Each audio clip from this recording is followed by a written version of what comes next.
ನಮಸ್ಕಾರ. ಗ್ಯಾರಂಟಿ ನ್ಯೂಸ್ನ ವಿಶೇಷ ಕಾರ್ಯಕ್ರಮಕ್ಕೆ ಆತ್ಮೀಯವಾದಂತಹ ಸ್ವಾಗತ. ನಾನಿದ್ದೀನಿ ಆದರ್ಶಿನಿ. ಎಸ್, ಇವತ್ತು ನಾವು ಮಾತಾಡ್ತಿರೋದು ಒಂದು ಐಕಾನಿಕ್ ಚಿತ್ರನ ಕ್ರಿಯೇಟ್ ಮಾಡಿದ್ರು. That is Sanju with Geetha ಚಿತ್ರದ sequel Sanju with Geetha 2. So ಮತ್ತೆ ರಿಲೀಸ್ ಆಗ್ತದೆ. ಸೊ ಚಿತ್ರದಲ್ಲಿ ಏನೆಲ್ಲ ಬದಲಾವಣೆ ಇರುತ್ತೆ, ಚಿತ್ರದ ಬಗ್ಗೆ ಹೆಚ್ಚಿನ ಮಾಹಿತಿ ನೀಡೋಕೆ ನಮ್ಮ ಜೊತೆ ಚಿತ್ರತಂಡ ಇದೆ. ಕಾರ್ಯಕ್ರಮಕ್ಕೆ ವೆಲ್ಕಮ್ ಮಾಡ್ತೀನಿ. So welcome to the show sir. Thank you. So director ಇದ್ದಾರೆ. ನಮಸ್ಕಾರ, ಹೇಗಿದ್ದೀರಾ ಸರ್? ಸೂಪರ್ ಆಗಿದ್ದೀನಿ ಆಸ್ ಆಲ್ವೇಸ್. ಸರ್, ಏನಿದು ಕಾಸ್ಟ್ಯೂಮು? ಸ್ವಲ್ಪ ಸ್ಟೈಲ್ ಡಿಫ್ರೆಂಟ್. ಡಿಫ್ರೆಂಟ್. ಓಕೆ, ಹಾಗಾದ್ರೆ Sanju with Geetha part 2 release ನಲ್ಲೂ ಏನೋ ಡಿಫ್ರೆನ್ಸ್ ಇದೆ. ಎಸ್, ಅದ್ರ ಬಗ್ಗೆ ಕೇಳ್ತೀನಿ. ಅಂಡ್ ಹೀರೋನ ವೆಲ್ಕಮ್ ಮಾಡಬೇಕು. Srinagar Kitty sir, always handsome. ಹೇಗೆ ಸೀಕ್ರೆಟ್? ಏನಿಲ್ಲಪ್ಪ, ಶುದ್ಧವಾಗಿದ್ರೆ ಎಲ್ಲ ಆರಾಮಾಗಿರುತ್ತೆ. ಶುದ್ಧವಾಗಿದ್ರೆ ಎಲ್ಲ ಓಕೆ. ಸೊ ಇವರಿಬ್ರು ನಗ್ತಾ ಇರಬೇಕು, ಚೆನ್ನಾಗಿ ಕಾಣಿಸ್ಬೇಕು ಅಂದ್ರೆ ನಿರ್ಮಾಪಕರ ಸಾಥ್ ಇರಲೇಬೇಕು. ಸರ್, ಕುಮಾರ್ ಸರ್ ಹೇಗಿದ್ದೀರಿ? ಫೈನ್ ಸರ್, ಹೇಗಿದೆ ಸರ್ ಇವಾಗ ಮೂವಿ ಪ್ರಮೋಷನ್ಗೆ ಓಡಾಟ ಎಲ್ಲ ಹೇಗೆ ನಡೀತದೆ? ನಡೀತಾ ಇದೆ ಡೈಲಿ. ಸರ್, ನಿಮಗೆ ಡೈರೆಕ್ಟ್ ಕ್ವೆಶ್ಚನು. ಅವತ್ತು ಸ್ಯಾಂಡ್ಲ್ವುಡ್ ಕ್ವೀನ್, ಇವತ್ತು ಡಿಂಪಲ್ ಕ್ವೀನ್, ಏನು ವ್ಯತ್ಯಾಸ? ಇಬ್ರು ರಾಣಿದೆ. ಇಬ್ರು correct, true that. But Geetha ಪಾತ್ರದಲ್ಲಿ ಇಬ್ರು ಕಾಣಿಸ್ಕೊಳ್ತಿದ್ದಾರೆ. ಸೊ ಏನು ಅನ್ನಿಸ್ತು ಸರ್ ಇಬ್ರ ಜೊತೆ ನಟನೆ ಮಾಡಿದ್ದು? ಖುಷಿ ಇದೆ. ರಮ್ಯಾ ಅವರೊಂಥರ, ರಚಿತಾ ಅವರೊಂಥರ, ಬಟ್ ಪಾತ್ರ ಇಬ್ರು ಮಾಡಿರೋದು ಗೀತಾನೆ. ಹಾಗಾಗಿ ಸಂಜುಗೆ ಗೀತಾ. ಸಂಜುಗೆ ಗೀತಾ ಅಂತೀರ. ಸೊ ನಿಮ್ಮ ಕಾಸ್ಟ್ಯೂಮ್ ಬಗ್ಗೆ ಕೇಳ್ತಾ ಇದ್ದೆ. ಯಾವಾಗಲೂ ಒಂದು ಹೊಸತನ, ಏನಾದ್ರು ಥಿಯೇಟರ್ ಬಂದು ನಿಮ್ಮ ಚಿತ್ರಣ ನೋಡಿದ್ರೆ ಹೋಗ್ಬೇಕಾದ್ರೆ 100% ಕಣ್ಣಲ್ಲಿ ನೀರು ಹಾಕೊಂಡು ಹೋಗ್ತಾರೆ ಸರ್. ಆ ರೀತಿ ಒಂದು ಕನೆಕ್ಟ್ ಮಾಡೋದಿದೆಯಲ್ಲ ಪ್ರೇಕ್ಷಕರನ್ನ, ಬಹಳ ಕಷ್ಟ. ಯಾಕೆ ಸರ್ ಅನ್ನೋದು? ಸರ್ ಹೇಳಿ ಸರ್, ಈ ಚಿತ್ರದಲ್ಲಿ ಈಗ ಮತ್ತೆ ರಿಲೀಸ್ ನಲ್ಲಿ ಏನೆಲ್ಲ ಡಿಫ್ರೆನ್ಸ್ ಇದೆ? ಒಂದು I want clear to the audience, this is not a release, this is the actual release. Okay. ಒಬ್ಬ ನಿರ್ದೇಶಕ ಕಂಡ ಅವನ ಕನಸಿನ ಸಿನಿಮಾ ಇದು ಸಂಜು ವಿತ್ ಗೀತಾ ಪಾರ್ಟ್ 2. ನಾನೇನು ತೆಗೆದಿದ್ದು ನನ್ನ ಕನಸೇನಿತ್ತು ಅದು ಇವಾಗ ರಿಲೀಸ್ ಆಗ್ತದೆ. ಸೊ ಲಾಸ್ಟ್ ಟೈಮು ಅದು ಏನಾಯಿತು ಅಂತ ಟೆಕ್ನಿಕಲ್ ಎರರ್ಸು ನಮ್ಮ ಪ್ರೊಡ್ಯೂಸರ್ ಎಕ್ಸ್ಪ್ಲೈನ್ ಮಾಡ್ತಾರೆ. ನೋಡಿ, ಸಿನಿಮಾದಲ್ಲಿ ಒಬ್ಬ ನಿರ್ದೇಶಕನಿಗೆ ನಗ್ಸೋದು ಈಸಿ. ಒಂದು ಡೈಲಾಗ್ ಕ್ರಿಯೇಟ್ ಮಾಡಿ ಅಥವಾ ಒಂದು ಸೀಕ್ವೆನ್ಸ್ ಕ್ರಿಯೇಟ್ ಮಾಡಿ ನಗಿಸ್ಬೋದು. ಬಟ್ ಅಳಿಸೋದು ಭಾಳ ಕಷ್ಟ. ಹೌದು, ಭಾವುಕರನ್ನ ಮಾಡೋದು ಅಷ್ಟೊಂದು ಸುಲಭ ಅಲ್ಲ. ನಾವು ನೋಡಿ ಅಂಡರ್ ಕರೆಂಟಲ್ಲಿ ಲೇ ಮಾಡಿರ್ತೀವಿ, ಯಾವುದೋ 5-6 ಸೀನಿಂದ ಲೇ ಮಾಡ್ಕೊಂಬರ್ತೀವಿ, ಇಲ್ಲಿ ನಡೆಸ್ಬೇಕು ನಿಮ್ಮನ್ನು ಅಂದರೆ. ಸೊ ಆ ಥರದ ಕೆಲಸ ಈ ಸಿನಿಮಾ ನಮ್ಮ ಸಂಜು ವಿತ್ ಗೀತಾ ಪಾರ್ಟ್ 2ರಲ್ಲಿ ಭಾಳ ಅಚ್ಚುಕಟ್ಟಾಗಿದೆ. ನಗ್ತಾ ನಗ್ತಾ ನಗ್ತಾ ಸಿನಿಮಾ ನೋಡ್ತಾ ಸಂಜು ಗೀತಾಗೋಸ್ಕರ ಒಂದು ತೊಟ್ಟು ಕಣ್ಣೀರು ಹಾಕುವಂಥ ಅದ್ಭುತವಾದ ಭಾವುಕತೆ ಇರುವಂಥ ಸಿನಿಮಾ. ಓಕೆ. ಈ ಸಂಜು ಮತ್ತೆ ಗೀತಾ ಹಳೆ ಚಿತ್ರ ಒಂದು ಏನು ಹೇಳ್ತಾರೆ, ಒಂದು ಛಾಪನ್ನ ಮೂಡಿಸಿದೆ. ಯಾರೇ ಥಿಯೇಟರ್ಗೆ ಬಂದರೂ ಕೂಡ ಆ ಸಂಜು ಗೀತಾನೇ ಮನಸ್ಸಲ್ಲಿ ಇಟ್ಕೊಂಡು ಬಂದಿರ್ತಾರೆ, ತಲೆಯಲ್ಲೂ ಆ ಸಂಜು ಗೀತಾನೇ ಇರ್ತಾರೆ. ಸೊ ಅಂಥವ್ರಿಗೆ ಎಷ್ಟು ಖುಷಿ ಕೊಡುತ್ತೆ ಈ ಚಿತ್ರ? ಸಂಜು ವಿತ್ ಗೀತಾ ಆ ಸಿನಿಮಾನ ತಲೆಯಲ್ಲಿ ಇಟ್ಕೊಂಡು ಬಂದವರಿಗೆ ಮೊದಲನೇ ರೀಲಿಂದನೇ ಅದರ 100 ಪಟ್ಟು ಹೆಚ್ಚು ಸಂತೋಷ ಕೊಡುತ್ತೆ. ಸಿನಿಮಾದ ಮೊದಲ ಹಾಡೇ ನಿಮಗೆ ತುಂಬ ಅಟ್ಯಾಕಿಂಗ್ ಆಗಿದೆ. ಲಕ್ಷ್ಮೀನಾರಾಯಣ ಭಟ್ರ ಒಂದು ಭಾವಗೀತೆಯನ್ನು, ಅಂದರೆ ನಮ್ಮ ಭಾಷೆಯನ್ನು ಬೆಳೆಸಬೇಕು ಅನ್ನೋದಾದರೆ ನಮಗೆ ತುಂಬ ರೆಸ್ಪಾನ್ಸಿಬಿಲಿಟಿ ಇರುತ್ತೆ. ವಿ ಬೀಯಿಂಗ್ ಡೈರೆಕ್ಟರ್ಸ್ ನಮ್ಮ ಸಾಹಿತ್ಯನೂ ಬೆಳೆಸ್ಬೇಕು ಅದ್ರ ಜೊತೆಗೆ. ಸೊ ಹಾಗಾಗಿ ನಾನು ಮೋಸ್ಟ್ ಆಫ್ ದ ಸಿನಿಮಾಸಲ್ಲಿ ಭಾವಗೀತೆಗಳು ಯೂಸ್ ಮಾಡ್ತಿರ್ತೀನಿ, ನೀವು ಅಬ್ಸರ್ವ್ ಮಾಡಿರ್ಬೋದು. ಸೊ ಇದರಲ್ಲಿ ಲಕ್ಷ್ಮೀನಾರಾಯಣ ಭಟ್ರ ಒಂದು ಅದ್ಭುತವಾದ ಹಾಡನ್ನು ಯೂಸ್ ಮಾಡಿದ್ದೀವಿ. ಸೊ ಅಲ್ಲಿಂದನೇ ಆಡಿಯನ್ಸ್ ಕನೆಕ್ಟ್ ಆಗ್ತಾ ಹೋಗ್ತಾರೆ. ಈ ಸಂಜು ಗೀತಾ ಆ ಸಂಜು ಗೀತಾನ ಮರೆಸುತ್ತೆ. ಓಕೆ. ಸೊ ಹಾಗೆ ಹಳೆ ಸಂಜು ವಿತ್ ಗೀತಾದಲ್ಲಿ ಹಾಡುಗಳೇ ತುಂಬ ಮೋಡಿ ಮಾಡಿತ್ತು. ಆ್ಯಂಡ್ ನೀವು ನಿರ್ದೇಶನ ಮಾಡಿದಂಥ ಚಿತ್ರಗಳು ಅಷ್ಟೇ. ಹಾಡನ್ನ ನೋಡ್ತಾ ಇದ್ರೆ ಅಲ್ಲೇ ಹೋಗ್ತೀವಿ. ಮೈನಾನು ಇರ್ಬೋದು, ಮೈನಾ ಆ ಕೇಳಿದ ತಕ್ಷಣ ಆ ಪಿಕ್ಚರೈಸೇಷನ್ನೇ ಕಣ್ಣಲ್ಲಿ ಬಂದು ಹೋಗುತ್ತೆ. ಸೊ ಹಾಡುಗಳಲ್ಲೇ ಮೋಡಿ ಮಾಡುವಂಥ ನಿರ್ದೇಶಕರು ತಾವು. ಸೊ ಈ ಚಿತ್ರದಲ್ಲಿ ಸೋನು ನಿಗಮ್ ಹತ್ರ ನೀವು ಹಾಡಿಸಿದ್ದೀರಿ. ಸೋನು ನಿಗಮ್ 3 ಸಾಂಗನ್ನು ಹಾಡಿದ್ದಾರೆ ಈ ಸಿನಿಮಾದಲ್ಲಿ. ಆ್ಯಕ್ಚುಲಿ ಮ್ಯೂಸಿಕ್ ಡೈರೆಕ್ಟರ್ ಪ್ರಕಾರ ಬೇರೆ ಬೇರೆಯವ್ರ ಕೈಲಿ ಆಡಿಸೋಣ ಅಂತ ಪ್ಲ್ಯಾನ್ ಆಗಿತ್ತು. ಅದರ ಕಥೆಯ ರನ್ನಲ್ಲಿ ಒಂದೇ ವಾಯ್ಸ್ ಕ್ಯಾರಿ ಮಾಡಬೇಕು ಅಂತ ಸೋನು ನಿಗಮ್ ಅವತ್ತು, ಸ್ವಲ್ಪ ಕಾಸ್ಟ್ಲಿ ಆದರೂ ಪರವಾಗಿಲ್ಲ ಅಂತ ಪ್ರೊಡ್ಯೂಸರ್ಗೆ ಹೇಳಿದೆ, ಒಂದೇ ವಾಯ್ಸ್ ಕ್ಯಾರಿ ಮಾಡೋಣ. ಸೊ ಎಂಡಲ್ಲಿ ಒಂದು ಇಂಪ್ಯಾಕ್ಟ್ ಆಗಬೇಕು, ಆ ಕ್ಲೈಮ್ಯಾಕ್ಸ್ ಸಾಂಗ್ ತುಂಬ ಇಂಪಾರ್ಟೆಂಟು. ಸೊ ಹಾಗಾಗಿ ಒಬ್ಬರೇ ಸಿಂಗರ್ ಯೂಸ್ ಮಾಡೋಣ, ಕಾಸ್ಟ್ಲಿ ಆದರೂ ಪರಲ್ಲ ಅಂತಂದಿದ್ದಕ್ಕೆ ಎಸ್ ಅಂದರು. ಸೊ 3 ಸಾಂಗ್ ಅವ್ರು ಹಾಡಿದ್ದಾರೆ, ಮಂಗ್ಲಿ ಅವರು ಹಾಡಿದ್ದಾರೆ. ಸೊ ನನ್ನ ಹಳೆಯ ಗೆಳೆಯ ಜಸ್ಸಿ ಗಿಫ್ಟು, ಸಂಜು ವಿತ್ ಗೀತಾ ಪಾರ್ಟ್ 2 ನಿರ್ದೇಶಕ, ಈ ಸಿನಿಮಾದ ಒಂದು ಪಾರ್ಟ್ ಆಗಿರಲಿ ಅಂತ ಅವ್ರ ಕೈ ಒಂದು ಹಾಡು ಹೇಳ್ತಿದ್ದೀವಿ. ಜಸ್ಸಿ. ಆಮೇಲೆ ಸಂಗೀತ, ಶ್ರೇಯಾ ಘೋಷಲ್ ಅವರು ನಮಗೆ ಸಿಗಲಿಲ್ಲ ಆ ಟೈಮಲ್ಲಿ. ಸಂಗೀತ ಅಂತ ಒಬ್ಬರು ಗಾಯಕಿ ತುಂಬ ಅದ್ಭುತವಾಗಿ ಹಾಡಿದ್ದಾರೆ 3 ಹಾಡುಗಳು. ಸೊ ಈ ಸಿನಿಮಾದ ಹಾಡುಗಳು ಬಹಳ ಮೆಲೋಡಿ, ಬಹಳ ಕ್ರಿಯೇಟಿವ್ ಆದ ಹಾಡುಗಳು. ಸೋನು ನಿಗಮ್ ಅವರು, ನಾನು ಪ್ರೊಡ್ಯೂಸರು ಮತ್ತು ನಮ್ಮ ಮ್ಯೂಸಿಕ್ ಡೈರೆಕ್ಟರ್ ಹೋಗಿದ್ವಿ ರೆಕಾರ್ಡಿಂಗಿಗೆ. ಕನ್ಸೋಲಲ್ಲಿ ಹಾಡ್ತಾ ಮೈಕ್ ಪ್ರೆಸ್ ಮಾಡಿ ಹೇಳಿದ್ರು, ವಾಟ್ ಅ ವಂಡರ್ಫುಲ್ ಮ್ಯೂಸಿಷಿಯನ್ ಯಾರ್, ಕ್ಲಾಸ್ ಕಂಪೋಸರ್ ಅಂತ. ಯಾರಿಗೆ? ಶ್ರೀಧರ್ ಅವ್ರಿಗೆ. ಅಂಥ ಹಾಡುಗಳನ್ನು ಕಂಪೋಸ್ ಮಾಡಿಕೊಟ್ಟಿದ್ದಾರೆ. ಒಬ್ಬ ಸೋನು ನಿಗಮ್ ಒಬ್ಬ ಕಂಪೋಸರ್ನ ಒಪ್ಕೋಬೇಕು ಅಂತಂದರೆ ಇಮ್ಯಾಜಿನ್ ಮಾಡಿ. ಹೌದು, ಆಡಿಯೋ ಲಾಂಚ್ ಫಂಕ್ಷನ್ಗೆ ನಾನು ಬರ್ತೀನಿ ಅಂತ ಕೂಡ ಹೇಳಿದ್ರು ಅನ್ನೋದು ಕೇಳ್ಪಟ್ಟೆ. ಹೌದು, ಹೇಳಿದರು. ಆವಾಗ ಅವ್ರು ಸ್ವಲ್ಪ ಆರೋಗ್ಯ ಏನೋ ಬ್ಯಾಕ್ ಪ್ರಾಬ್ಲಮ್ ಆಗಿ ನಾವು ಅದನ್ನು ಮಾಡೋಕ್ಕಾಗಲಿಲ್ಲ. ಸೊ ಹಾಗಾಗಿ ಸಿನಿಮಾದ 6 ಹಾಡುಗಳು ಅದ್ಭುತವಾದ ಹಾಡುಗಳು, ಅದ್ಭುತವಾದ ಫೋಟೋಗ್ರಫಿ, ಅದ್ಭುತವಾದ ಕತೆ. ನಿಮಗೆ ಎಲ್ಲ ವಿಭಾಗಗಳಲ್ಲೂ ಈ ಸಿನಿಮಾ ಅಂದರೆ 24 ಕ್ರಾಫ್ಟ್ಸ್ ಇರುತ್ತೆ. 24 ಕ್ರಾಫ್ಟಲ್ಲೂ ಅತಿ ಹೆಚ್ಚು ಗಮನ ಹರಿಸಿ ಮಾಡುವಂಥ ಸಿನಿಮಾ ಸಂಜು ರಾಜಕೀಯ ಪಾತ್ರ. ಓಕೆ ಸರ್, ಕಿಟಿ ಸರ್ ತಮ್ಮ ಪಾತ್ರದ ಬಗ್ಗೆ ಹೇಳೋದಾದ್ರೆ? ಸಂಜು ಒಬ್ಬ ಕೆಳ ಮಧ್ಯಮ ವರ್ಗದ ಹುಡುಗ. ಅವನಿಗೆ ಅಕ್ಕ ಇದ್ದಾಳೆ, ತಾಯಿಯ ತಮ್ಮ ಇದ್ದಾನೆ, ಮಾಮ. ತೀರಾ ಬಡತನದಲ್ಲೇ ಒದ್ದಾಡ್ತಿರ್ತಕ್ಕಂಥ ಒಂದು ಫ್ಯಾಮಿಲಿ ಅದು. ಅಕ್ಕ ತಮ್ಮನ ಪ್ರೀತಿ, ಮಾವನ ಕುಡಿತ, ಆ ನೋವು, ಆ ಸಂಕಟ, ಆ ವೇದನೆ, ಅದನ್ನು ಕ್ಯಾರಿ ಮಾಡ್ಕೊಂಡು ಬರ್ತೀವಿ. ಮತ್ತು ತನ್ನ ಅಕ್ಕನ ಕಳ್ಕೊತಾನೆ. ಮಾವ ಅವನ್ನ ಕರ್ಕೊಂಡು ಬೆಂಗಳೂರಿಗೆ ಬರ್ತಾನೆ. ಬೆಂಗಳೂರಿಗೆ ಬಂದು ಅವರು ಶಿಡ್ಲಘಟ್ಟದಿಂದ ಸೀರೆಗಳನ್ನ ತಂದು ಒಂದು TVS 50 ಇಟ್ಕೊಂಡು ಅದರಲ್ಲಿ ರೋಡಲ್ಲಿ ಸೀರೆ ಮಾರ್ತಾ ಇರ್ತಾರೆ. ಅಲ್ಲೊಂದು ಪ್ರೀತಿ ಹುಟ್ಟುತ್ತೆ. ಆ ಟ್ರಾವೆಲ್ ಶುರು ಆಗುತ್ತೆ. ಅವರಿಬ್ಬರು ಸ್ಟ್ರಗಲ್ಲು, ಅವ್ರ ಪ್ರೀತಿ, ಒಬ್ರಿಗೊಬ್ರು ಸಹಾಯ ಮಾಡ್ಕೊಳ್ಳೋದು. ಅವರು ಯಾವ ಮಟ್ಟಕ್ಕೆ ಹೋಗಿ ತಲುಪ್ತಾರೆ, ಶಿಡ್ಲಘಟ್ಟದಿಂದ ಸ್ವಿಟ್ಜರ್ಲ್ಯಾಂಡ್ವರೆಗೂ. ಇದು ಸಿನಿಮಾ ಸಂಜು ಪಾತ್ರ ಅಂತ ಹೇಳ್ತೀರಿ. ಸೊ ಹೇಗೆ ಒಪ್ಕೊಂಡ್ರಿ ಫಸ್ಟ್? ಬರೀ ಈ ಟೈಟಲ್ಲೇ ನಿಮಗೆ ಒಪ್ಕೊಳ್ಳೋ ಕಥೆನೇ ಇಲ್ಲ ಕಣಮ್ಮ. ನಾಗಶೇಖರ್ ಹೇಳಿದ್ಮೇಲೆ ಒಪ್ಕೊಳ್ಳಿ. ಇನ್ಯಾರನಾದ್ರು ಕತೆ ಕೇಳ್ತೀನಿ ನಾನು, ಪೂರ್ತಿ ಡೀಟೇಲ್ ಆಗಿ ಹೇಳ್ಬಾ, ಒಂದು ಬರೀ ಒಂದು ನರೇಶನ್ ಕೊಡು, ಆಮೇಲೆ ಪೂರ್ತಿ ಸ್ಕ್ರೀನ್ ಪ್ಲೇ ಆರ್ಡರ್ ಕರೆಕ್ಟಾಗಿ ಹೇಳು, ಆಮೇಲೆ ಡೈಲಾಗ್ ವರ್ಷನ್ ಹೇಳು, ಆಮೇಲೆ ನೋಡ್ತೀವಿ ನಾವು ವಿಷಯಗಳನ್ನ. ಗೆಳೆಯ ಬಂದಾಗ ಅವ್ರು ಮಾಡಿರೋ 11 ಸಿನಿಮಾಗಳಲ್ಲಿ ನಾವು ಇರ್ತೀವಿ. ಅವ್ರ ವರ್ಕಿಂಗ್ ಸ್ಟೈಲ್ ಏನಂತ ಗೊತ್ತು, ಅವ್ರ ಮಾತುಗಳು ಹೇಗಿರುತ್ತೆ ಅಂತ ಗೊತ್ತು, ಅವ್ರು ಎಷ್ಟು ಚೆನ್ನಾಗಿ ಒಂದು ವಿಷಯನ ಆಡಿಯನ್ಸಿಗೆ ತಲುಪಿಸ್ತಾರೆ ಅನ್ನೋದು ತುಂಬ ಚೆನ್ನಾಗಿ ಗೊತ್ತು. ಆಮೇಲೆ ಕಲಾವಿದರನ್ನ ಅವರು ನಡ್ಸ್ಕೊಳ್ಳೋ ರೀತಿ ನನಗೆ ತುಂಬ ಇಷ್ಟ. ಅವ್ರು ಬಂದು ಹೇಳಿದ ತಕ್ಷಣ ಹ್ಞೂ ಅಷ್ಟೇ, ಇನ್ನೇನು ಮಾತಾಡೋಂಗೇನಿಲ್ಲ ಅಲ್ಲಿ. Super sir. ಈ ಥರ ಒಂದು ಓಪನ್ ಆಗಿ ಸ್ಟೇಟ್ಮೆಂಟ್ ಕೊಡ್ತಿದ್ರೆ ಎಷ್ಟು ಖುಷಿ ಆಗ್ತದೆ.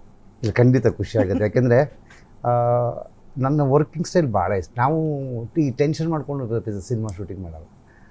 ನಾವು ತುಂಬ ಆರಾಮಾಗಿ ಜಾಲಿ ಪ್ರೊಡ್ಯೂಸರ್ಗಳು ನಾನು ಆಡೋದು ನೋಡಿದ್ರೆ ಸೆಟ್ಟಲ್ಲಿ ಇವ್ನು ನಮ್ಗೆ ಬಂಡವಾಳ ಹಾಕ್ಬಿಟ್ಟಿದ್ದೀವಲ್ಲಪ್ಪ ಹಂಗನ್ಸುತ್ತೆ ಸರ್ ಯಾವತ್ತಾದರೂ? ಭಾಳ ಹಳೆ ಫ್ರೆಂಡ್, ನಾವೆಲ್ಲ ಇಂಜಿನಿಯರಿಂಗ್ ಬ್ಯಾಚ್ಮೆಂಟ್ಸ್ ನಾವೆಲ್ಲ. ಓಕೆ, 30 ವರ್ಷದ ಹಳೆ ಫ್ರೆಂಡ್ಸ್. ನೈಸ್. ಆಟಗಳು ಅವರೇ ಹೇಳ್ಕೊ ಬಂದ್ರೆ ನಿಮ್ಗೆ ಈ ಫೀಲ್ಡಿಗೆ ಇಲ್ಲ ನೀವೇ ಅವ್ರ ಆಟಗಳು ಗೊತ್ತಿತ್ತು.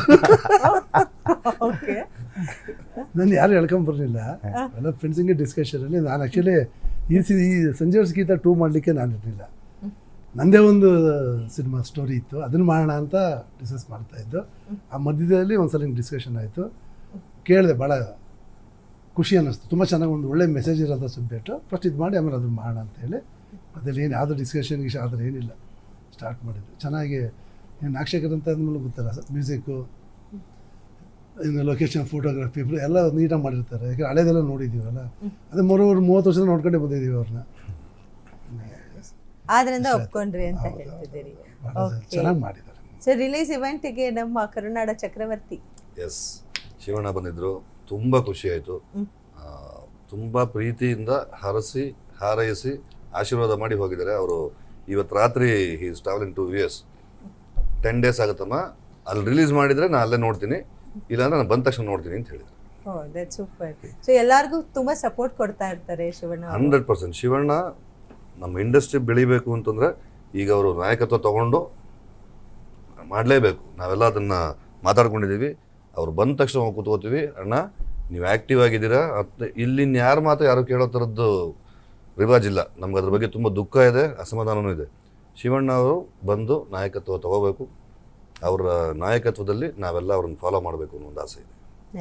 ಸರ್, ನಾಗಶೇಖರ್ ಸರ್ ತಮ್ಮ ಚಿತ್ರ ಅಂದ ತಕ್ಷಣ ಸ್ಟಾರ್ ಕಾಸ್ಟ್ ಒಂಥರ ಸ್ಟ್ರಾಂಗ್ ಆಗಿರುತ್ತೆ. ಸೊ ಈ ಚಿತ್ರದ ಸ್ಟಾರ್ ಕಾಸ್ಟಿಂಗ್ ಬಗ್ಗೆ ಹೇಳಿದ್ರೆ? ಈ ಚಿತ್ರದಲ್ಲಿ ಹೀರೋ ನಮ್ಮ ಕಿಟ್ಟಪ್ಪ, ನನ್ನ ಗೆಳೆಯ. ಹೀರೋಯಿನ್ನು ಭಾಳ ಅದ್ಭುತವಾದ ನಟಿಯ ಇದರಲ್ಲಿತ್ತು ಕಥೆ ಪಾತ್ರ. ಸೊ ಫಸ್ಟು ರಮ್ಯಾ ಅವ್ರನ್ನೇ ಕೇಳಬೇಕು ಅಂತ ಅಂದ್ಕೊಂಡ್ವಿ. ರಮ್ಯಾ ಮೇಡಮ್ ಅವಾಗ ಸಿಗಲಿಲ್ಲ ಆ ಲೈನಿಗೆ. ಸೊ ಆಮೇಲೆ ರಚಿತಾ ಅವರ ತ್ರಿಷಾನ 2 ಆಪ್ಷನ್ ಇತ್ತು. ಯಾಕೆಂದರೆ ಭಾಳಷ್ಟು ಮಜಲುಗಳನ್ನು ನಿಭಾಯಿಸುವಂಥ ಪಾತ್ರ ಅದು. ಸೊ ಕೊನೆ ಇಡೀ ಕ್ಲೈಮ್ಯಾಕ್ಸ್ನಲ್ಲಿ ಕಿಟ್ಟಪ್ಪನ ವಾಯ್ಸು ಆಕೆ ನಟನೆ ಇಷ್ಟೇ. ಭಾಳ ಇದು ಟ್ರೈ ಮಾಡೋದು ಭಾಳ ಕಷ್ಟ. ಸೊ ಆ ಥರದ್ದು ಪರ್ಫಾರ್ಮೆನ್ಸ್ ಬೇಕಾಗಿದ್ದರಿಂದ ರಚಿತಾ ರಾಮ್ ಅವರಿದ್ದಾರೆ. ಸೊ ಈ ಸಿನಿಮಾದ ಕಥೆಯನ್ನು ರೌಂಡ್ ಅಪ್ ಮಾಡಿ ಹೇಳುವಂಥ ಒಂದು ಪಾತ್ರ ರಾಗಿಣಿ ಅವ್ರದ್ದು. ಸೊ ಹಾಗಾಗಿ ರಾಗಿಣಿ ಅವ್ರು ಹಾಕ್ಕೊಂಡಿದ್ದೀವಿ. ಈ ಸಿನಿಮಾದ ಈ ನಾಯಕಿಯ ತಂದೆ 2 ಶೇಡಲ್ಲಿ ಆ್ಯಕ್ಟ್ ಮಾಡುವಂಥ ಪಾತ್ರ ಅದು. ಸೊ ಅದಕ್ಕೆ ನಮ್ಮ ಸಂಪತ್ ಸರ್ ಮಾಡಿದ್ದಾರೆ. ತುಂಬ ಸಾಫ್ಟಾಗಿ ಮಾತಾಡುವಂಥ ಒಂದು ಕ್ಯಾರೆಕ್ಟ್ರು, ವೆರಿ ಸಾಫ್ಟ್. ಅದು ರಂಗಣ್ಣವ್ರಿಗೆ ಮಾಡಿದ್ದಾರೆ. ಸಾಧು ಕೋಕಿಲ ಅವರು ಇದ್ದಾರೆ. ಈ ಸಾಧು ಕೋಕಿಲ ಅಂದ ತಕ್ಷಣ ಕಾಮಿಡಿ ಅಂತಾರೆ, because I have seen Sadhu Kokila as an actor, not as a comedian. So ಅದೊಂದು ಸೀರಿಯಸ್ ಪಾತ್ರ. ಆ ಸೀರಿಯಸ್ ಪಾತ್ರನ ಒಬ್ಬ ಸೀರಿಯಸ್ ಆ್ಯಕ್ಟರ್ ಮಾಡ್ಬೋದು, ಆದರೆ ಮಧ್ಯೆ ಪಂಚ್ ಮಾಡೋದಕ್ಕೆ ಫನ್ ಬೇಕು ಅಂದ್ಬಿಟ್ಟು ಸಾಧು ಕೋಕಿಲ ಅವರು ಈ ಸಾಧು ಕೋಕಿಲ ಅವರು ಸಿನಿಮಾದಲ್ಲಿ ಸೀರಿಯಸ್ ಪಾತ್ರ ಮಾಡಿದ್ದಾರೆ. ನಗ್ಸೋದಕ್ಕೆ ಅಂತಲೇ ತಬ್ಲಾ ನಾಣಿ ಅವರಿದ್ದಾರೆ. ಸೊ ಒಂದು ಬೇರೆ ಥರದ ಗೆಟಪ್ನಲ್ಲಿ ಡಾಕ್ಟರ್ನ ತೋರಿಸ್ಬೇಕು ಅನ್ನೋದು ನನ್ನ ಆಸೆ ಆಗಿತ್ತು. ಹಾಗಾಗಿ ಕ್ಯಾಮಿಯೋ ಪಾತ್ರದಲ್ಲಿ ಚೇತನ್ ಚಂದ್ರ ಅವರಿದ್ದಾರೆ. ಸೊ ಹೀಗೆ ಬಲವಾದ ಸ್ಟಾರ್ ಕ್ಯಾಸ್ಟ್ ಈ ಸಿನಿಮಾದಲ್ಲಿ. That's nice. ಸ್ಟಾರ್ ಕಾಸ್ಟ್ನ ಕೇಳ್ತಿದ್ರೆ ವಾವ್ ಅನ್ನಿಸ್ತಾ ಇದೆ. ಇನ್ನು ಕಾಮಿಡಿಯನ್ಸ್ ಕೂಡ, ಅಂದರೆ ಕಾಮಿಡಿ ಪಾತ್ರದಲ್ಲಿ ಕಾಣಿಸ್ಕೊಂಡಂಥವ್ರನ್ನೂ ಕೂಡ ಜಾಸ್ತಿ ಹಾಕೊಂಡಿದ್ರೆ, ಬಟ್ ಅವ್ರನ್ನ ವಿಭಿನ್ನವಾಗಿ ತೋರಿಸ್ತಿದ್ದೀನಿ ಅಂತ ಕೂಡ ಇರ್ತಾರೆ. So wasn't that a challenge? ಇಲ್ಲಿ ನೋಡಿ, ಈಗ ನಾನೊಂದು ಮಾಮನ್ ಅನ್ನೋಂಥ ಒಂದು ಸಿನಿಮಾ ನೋಡಿದೆ. ಅಲ್ಲಿ ನಮ್ಮ ವಡಿವೇಲ್ ಅವರು ಬಹಳ ಸೀರಿಯಸ್ ಪಾತ್ರ ಮಾಡಿದ್ದಾರೆ. ನಿಮ್ಗೆ ಸಿನಿಮಾ ನೋಡಬೇಕಾದ್ರೆ ಅವ್ರು ನಗಿಸ್ತಾರೆ ಅಂತ ಅನಿಸಲ್ಲ. ಸೊ ಆ ಥರದ ಪ್ರಯತ್ನ ನಾವು ಮಾಡಲ್ಲ ಅಂತಲ್ಲ, ನಮಗೂ ಇದೆ, ಒಂದು ಪ್ರಯತ್ನ ಮಾಡಬೇಕು ಅಂತ ಆ ಸಾಧು ಕೋಕಿಲ ಅವ್ರ ಹತ್ರ ಸೀರಿಯಸ್ ರೋಲ್ ಮಾಡಿಸಿದ್ವಿ. ಭಾಳ ಚೆನ್ನಾಗಿ ಮಾಡಿದ್ದಾರೆ, ಭಾಳ ಅದ್ಭುತವಾಗಿ ಮಾಡಿದ್ದಾರೆ. ಸೊ ಈ ಕತೆ ಹೇಗೆ ಸ್ಟ್ರೈಕ್ ಆಯಿತು ಅಂತ ಕೇಳೋದಾದರೆ ಏನು ಹೇಳ್ತಾ ಹೋಗ್ತೀರಿ? ಕತೆ ಆ್ಯಕ್ಚುಲಿ ನಾನು ಸುದೀಪ್ ಸರ್ ಜೊತೆ ಒಂದು ಸಿನಿಮಾದಲ್ಲಿ ಆ್ಯಕ್ಟ್ ಮಾಡ್ತಾಯಿದ್ದೆ. ಆವಾಗ ನಾವು ಮಾತಾಡ್ತಿರ್ತೀವಲ್ಲ, ಹಾಗೆ ಮಾತಾಡ್ಬೇಕಾದ್ರೆ ನಾಗೂ ಅಲ್ಲ ಜಪಾನ್ ಅಂತಾರೆ ಅವ್ರನ್ನ. ಜಪಾನ್ ಒಂದು ಲೈನ್ ಇದೆ ಹೇಳ್ತೀನಿ, ಆ ಥರದ ಸೆನ್ಸಿಟಿವ್ ಮ್ಯಾಟರ್ನ ನೀನು ಚೆನ್ನಾಗಿ ಡೆವಲಪ್ ಮಾಡ್ತೀಯ, ಮಾಡು ಅಂತ ಹೇಳಿದರು. ಸರಿ, ಏನು ಸರ್ ಲೈನು? 10 ವರ್ಷ ಮದುವೆ ಆದ 10 ವರ್ಷಗಳ ನಂತರ ಬರುವ ಅವರ 10 ವರ್ಷದ ವೆಡ್ಡಿಂಗ್ ಆ್ಯನಿವರ್ಸರಿನ, ಹೆಂಡತಿಯ 10 ವರ್ಷಗಳ ಕನಸುಗಳನ್ನು ಒಂದೇ ದಿನ ಫುಲ್ಫಿಲ್ ಮಾಡ್ತೇನೆ ಅನ್ನೋದಾದ್ರೆ ಹೆಂಗಿರುತ್ತೆ? ಎಲ್ಲವನ್ನೂ ಸರ್ಪ್ರೈಸ್ ಪ್ಯಾಕೇಜಲ್ಲಿ. ವಂಡರ್ಫುಲ್ ಆಗಿದೆ. ಥ್ಯಾಂಕ್ ಯು, ತುಂಬ ಚೆನ್ನಾಗಿದೆ ಸರ್, ಡೆವಲಪ್ ಮಾಡ್ತೀನಿ ಅಂತ ಅಲ್ಲಿಂದ ಶುರುವಾಗಿದೆ. ಓಕೆ. ಸೊ ಹಾಗಾದರೆ ಇಂಡೈರೆಕ್ಟ್ಲಿ ಸುದೀಪ್ ಸರ್ದು ಕೂಡ ಸಪೋರ್ಟ್ ಇದೆ ಅಂತ? ಇದೆ, ಡೈರೆಕ್ಟ್ಲಿ ಮಾತ್ರ ಅಲ್ಲ, ಡೈರೆಕ್ಟ್ಲಿ ಇದೆ ಅಂತ ಒಂದು ಸಾಂಗ್ ಲಾಂಚ್ ಮಾಡಿಕೊಟ್ರಲ್ಲ ಅವರೇ, ಒಂದು ಸಾಂಗ್ ಲಾಂಚ್ ಮಾಡಿಕೊಟ್ರು. ಸೊ ಕಂಪ್ಲೀಟ್ ಆಗಿ ಸ್ಯಾಂಡ್ಲ್ವುಡ್ ಸಪೋರ್ಟ್ ಇದೆ ಚಿತ್ರಕ್ಕೆ. ಮಳೆಯಿಂದ ಬಾಪ ಸಾಂಗ್ ಅವರೇ ಲಾಂಚ್ ಮಾಡಿಕೊಟ್ಟಿದ್ರು. Okay sir. ಸೊ ಹಾಡುಗಳು ಕೂಡ ಎಲ್ಲರೂ ಕೇಳಿ ಇಷ್ಟಪಟ್ಟಿದ್ದಾರೆ. ಹೌದು, ಶಿವಣ್ಣವ್ರ ಹಾಡು ನೋಡಿ ಇದೆಲ್ಲಪ್ಪ ಹುಡುಕ್ತಾ ಈ ಲೊಕೇಶನ್ಸ್ ಅಂತಿದ್ರು. ನಾನು 20 ಸಲ ಸ್ವಿಟ್ಜರ್ಲೆಂಡ್ ಹೋಗಿದ್ದೀನಿ, ನಾನೇ ನೋಡಿಲ್ಲ ಕಣಮ್ಮ ಅದು ಆ ಥರದ ಜಾಗಗಳನ್ನ. ಸಖತ್ತಾಗಿ ಹುಡುಕ್ತೆ ಬಿಡಮ್ಮ ನೀನು. ಉಪ್ಪಿ ಸರು ನೋಡಿ, ಈ ನೀವೆಲ್ಲ ನಿಂಗೆ ಸಿಗದ ಅಂತ ಅವರು. ಹಂಗೆ ಇವಿಲ್ಲ, ಭಾಳ ಇಡೀ ಚಿತ್ರರಂಗದ ಸಪೋರ್ಟ್ ಇದೆ. ಚೇಂಬರ್ ಸಪೋರ್ಟ್ ಮಾಡ್ತು. ನಮಗೆ ಸಮಸ್ಯೆಗಳಿದ್ದಾಗ ನನ್ನ ಆತ್ಮೀಯ ಸ್ನೇಹಿತ ಕೆ.ಪಿ. ಶ್ರೀಕಾಂತ್ ಅವರು, ರಾಕ್ಲೈನ್ ವೆಂಕಟೇಶ್ ಅವರು. ಸೊ ಇಡೀ ನಮ್ಮ ಚಿತ್ರರಂಗವೇ ನಾವು ಒಂದು ಕುಟುಂಬ. ಸೊ ಹಾಗಾಗಿ ಅವ್ರ ಸಪೋರ್ಟ್ ನಮಗಿದೆ. That's nice. ಪಾತ್ರದ ಬಗ್ಗೆ ನೀವು ಹೇಳಿದ್ರಿ, ಚಿತ್ರೀಕರಣ ಶಿಡ್ಲಘಟ್ಟ ಟು ಸ್ವಿಟ್ಜರ್ಲ್ಯಾಂಡ್ ತನಕ ಜರ್ನಿ ಹೇಗಿತ್ತು ಸರ್? ಶೂಟಿಂಗ್ ಟೈಮ್ ಅಲ್ಲ ನೆನ್ಸ್ಕೊಳ್ಳೋದಾದ್ರೆ. ಶೆಡ್ಯೂಲ್ ಶುರು ಮಾಡಿದ್ದೆ ಒಂದಿನ ನಾವಲ್ಲಿ 1 or 2 days ಕನಕಪುರ ರೋಡಲ್ಲಿ ಮಾಡಿದ್ವಿ. ಅಲ್ಲಿಂದ ಸ್ಟ್ರೈಟ್ ನಾವು December 12th or 13th Switzerland ಹೋದ್ವಿ. ಅಲ್ಲೊಂದು 13-14 ದಿನ ಚಿತ್ರೀಕರಣ ಮಾಡಿದ್ವಿ. -8 -11 ಅದ್ಭುತವಾದ ಚಳಿ. ಅಲ್ಲಿ ಹೆಚ್ಚು ಕಡಿಮೆ ಒಂದು 60% ಆಫ್ ಸಿನಿಮಾ ಮಾಡಿದ್ವಲ್ಲ ಅಲ್ಲಿ. ಹೌದು, 60%. ಒಂದು 55 to 60% ಆಫ್ ಸಿನಿಮಾ ಸ್ವಿಟ್ಜರ್ಲ್ಯಾಂಡಲ್ಲೇ ನಡೆಯುತ್ತೆ. ಅಲ್ಲಿನ ಚಳಿ, ಬೆಳಿಗ್ಗೆ 3-3:30 ಎದ್ದು ಹೊರಟ್ರೆ ಸಂಜೆ 4 ಗಂಟೆಗೆಲ್ಲ ಕತ್ಲಾಗ್ಬಿಡುತ್ತೆ ಅಲ್ಲಿ. ಪ್ರತಿದಿನ ನಾವು ಟ್ರಾವೆಲ್ ಮಾಡ್ತಿದ್ದಿದ್ದೆ ಒಂದು 150-200 ಕಿಲೋಮೀಟ್ರ್, 300 ಕಿಲೋಮೀಟ್ರ್. ಒಂದಿನ 400 ಕಿಲೋಮೀಟ್ರ್ ಟ್ರಾವೆಲ್ ಮಾಡಿದ್ದೀವಿ. ಹೋಗ್ತಾ 400 ಕಿಲೋಮೀಟ್ರು, ಶೂಟ್ ಮುಗಿಸ್ಕೊಂಡು ಬರ್ತಾ 400 ಕಿಲೋಮೀಟ್ರ್.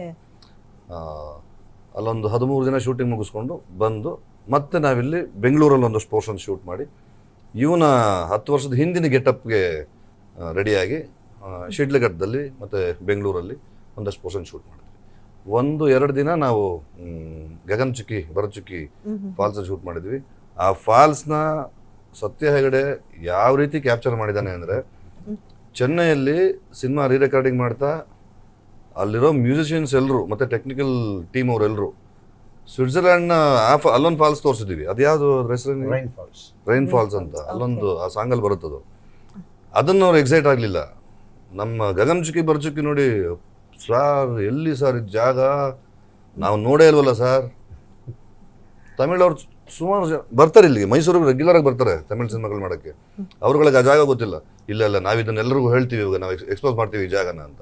ಅಷ್ಟು ಅದ್ಭುತವಾಗಿ ನಮ್ಮಲ್ಲಿರೋ ಜಾಗಗಳನ್ನು ತೋರಿಸಿದ್ದೀವಿ. ಒಟ್ಟಾರೆ ಒಂದು 56 ದಿನಗಳ ಕಾಲ 56 ದಿನಗಳ ಕಾಲ ಚಿತ್ರೀಕರಣ ಮಾಡಿದ್ದೀವಿ. ತುಂಬಾ ಮನಸ್ಸಿಗೆ ಮುಟ್ಟೋ ರೀತಿ, ಎಲ್ಲ ಕಣ್ಣಿಗೂ ಹಬ್ಬ, ಕಿವಿಗಳಿಗೂ ಇಂಪು. 6 ಹಾಡುಗಳು ಅದ್ಭುತವಾಗಿ ಬಂದಿದೆ. ಚಿತ್ರ ತುಂಬ ಸುಂದರವಾಗಿ ನಿಮ್ಮ ನೋಡುಗರೆಲ್ಲರ ಮನಸೂರೆಗೊಳ್ಳೋ ಥರ ಒಂದು ಸಿನಿಮಾ ಮಾಡಿದ್ದೀವಿ.